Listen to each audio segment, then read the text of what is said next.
going to be honest with you. I am so passionate about helping families and teachers of kindergartners and first graders. And why that is I think there's this misconception that because they're the earlier grades, that they should be really easy and they should just be all play all day and all that stuff. And first of all, I am 100% pro play-based learning. I think there's such a weird thing where it's like either you play or you do learning time and there's no in between. It's such an in between where you can be doing learning and direct instruction and teaching kids what they need to know while also making it so ridiculously fun. I don't know why it's like a one or the other thing for some people. Like, no, we need to be teaching them and it should feel like school, or it should feel like you're at the playground all day and having fun. A little bit of both. Little bit of both is where it's at for both kindergarten and first grade. I think they both can be play-based learning and still get everything they need. These are two of the most vital years in education.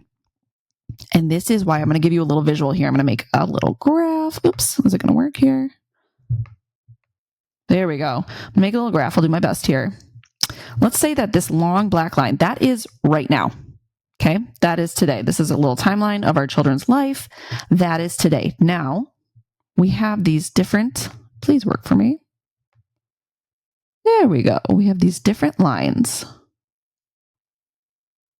And this is representing, come on.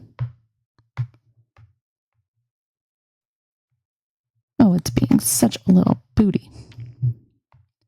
Don't worry, we're going to get this here. Trying out a new tool and sometimes it works, sometimes it doesn't. Okay, so this is right now. Let's say you have a kindergartner or a first grader and they're on this black line right now.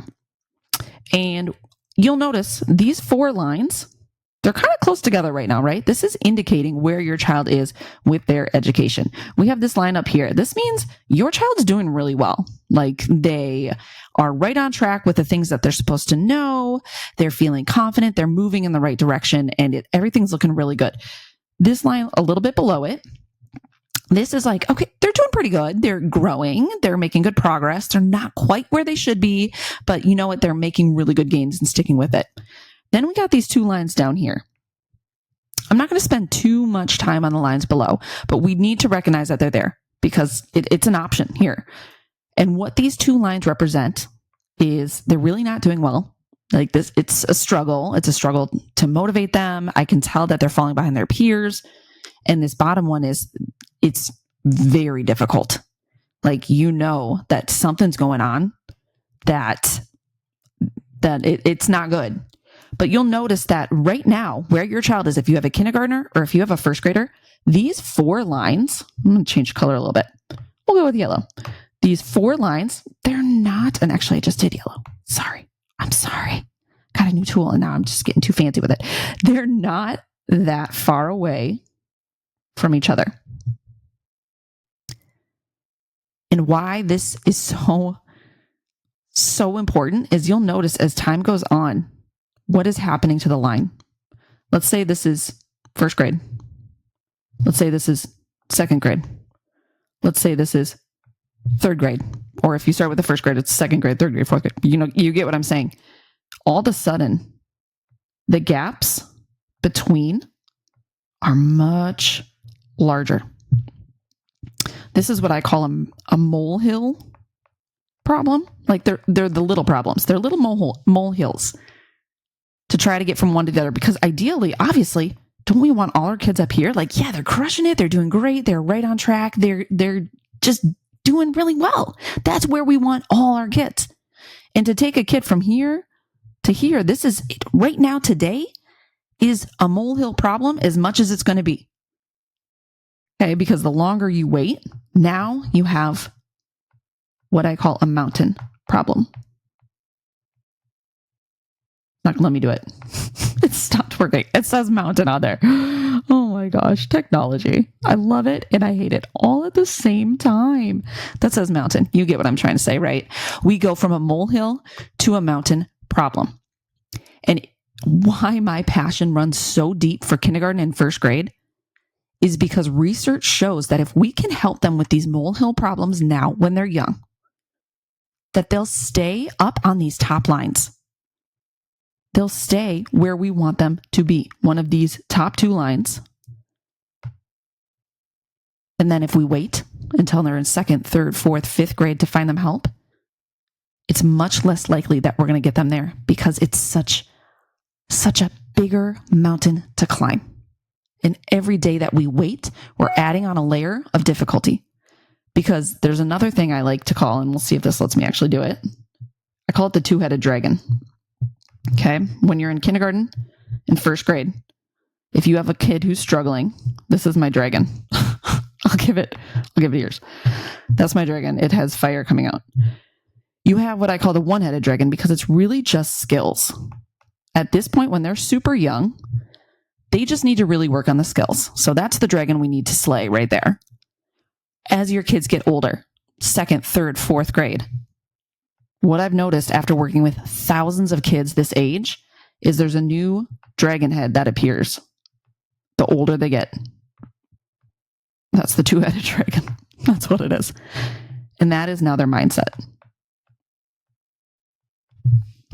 What happens when they get older and they're still struggling and they're still behind? Because let me tell you, they know it. They know when they go to a reading intervention group or special education group, they know that they're going there because things are harder for them than their friends. And now it gets into their head that, oh, it must mean that I'm stupid. I'm never going to get this. I'm the only one struggling. This is so hard for me. Why is this so hard? I hate reading. I hate school. I can't learn. I can't do this. And they start playing these untrue stories in their mind because it's not true. But that becomes their belief system. And obviously that impacts how hard they're going to try when we're trying to teach them things. So that is another reason that if we can catch them up right away, it's really just the skills. Typically, and I have had kindergartners, 1st graders that have that mindset thing already, but typically they're not even aware yet of their peers. They're not as aware. They're not as, like we said before, they're not as far behind as their peers. So it's not as noticeable because in kindergarten, they're all still just really working on letters and the simple things. But as they get to 2nd grade and they look over and their friend is reading chapter books and they're like, I can't read a chapter book yet. They now know. They know, oh my gosh, I can't read that. And they can. Oh my gosh, what's wrong with me? That's what starts playing in their head. So that is where my passion for kindergarten in 1st grade comes from, as far as helping kids with learning how to read. Because it's so much easier. It is a molehill problem for a 5, 6, 7-year-old.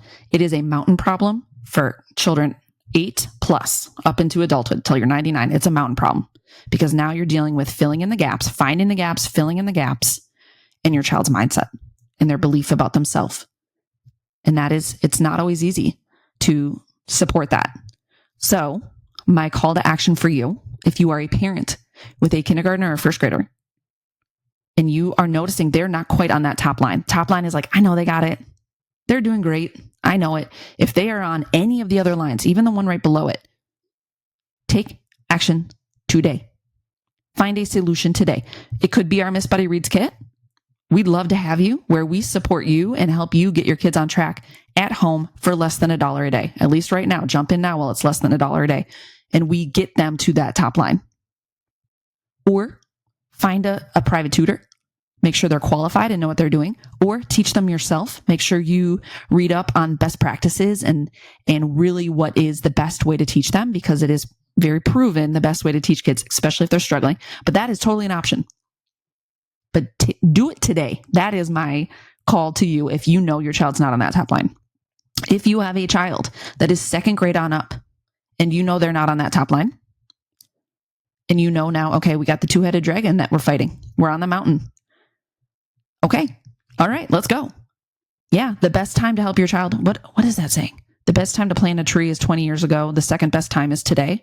That's something like that. You know that, you know what I'm saying, right? Yeah. It probably would have been easier if you would have taken action in KN1, but we can't go backwards. Let's go forward. Today is the easiest day now, because if you wait till next month, next year, 2 years from now, then the mountain grows taller. It gets harder and harder. So do it right now. Acknowledge that you're probably going to be battling the 2-headed dragon. You're not just doing the skills, but you're also helping your child with their mindset, because if their mindset is not there, it's going to impact their skills and their growth and their speed. So you got to take on both of them.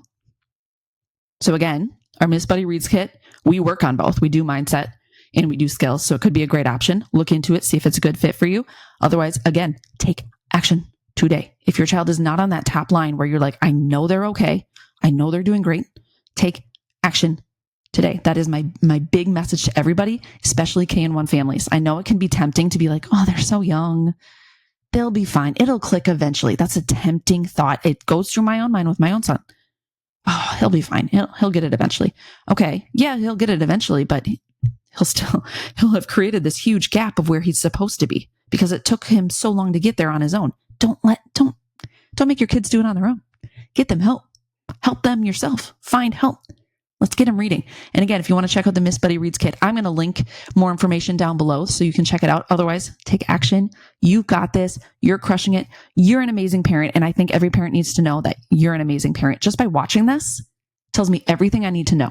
If you've made it 11 minutes into this video, it tells me everything I need to know about you. You care about your kids. You care about their education. You're taking action by watching this. Now take that one next step and find a solution, and let's get your kids reading. All right. Thank you so much. And I will catch you in the next one.